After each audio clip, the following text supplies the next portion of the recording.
റബീഉൽ അവ്വൽ നബി സല്ലല്ലാഹു അലൈഹി വസല്ലമ ജനിച്ച മാസം മാത്രമല്ലല്ലോ, വഫാത്തായ മാസവും കൂടിയല്ലേ. പിന്നെ എങ്ങനെ സന്തോഷിക്കാനാവും? സുഹൃത്തെ, ആ മുത്തുനബി തന്നെ പറഞ്ഞത് എന്താണ്? ഹയാത്തി ഖൈറുൽ ലക്കും വമമാത്തി ഖൈറുൽ ലക്കും.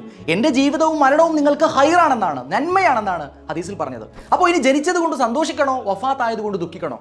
എടോ, ബേസിക്കായി നമ്മൾ പഠിക്കേണ്ടത് ഇസ്ലാമിൽ ദുഃഖാചരണം എന്ന ഒരു സംഭവം തന്നെയില്ല. ഒരു ഭർത്താവ് മരിച്ചാൽ പോലും ഭാര്യക്കല്ലാതെ 3 ദിവസത്തിലേറെ ദുഃഖിക്കാൻ പാടില്ല.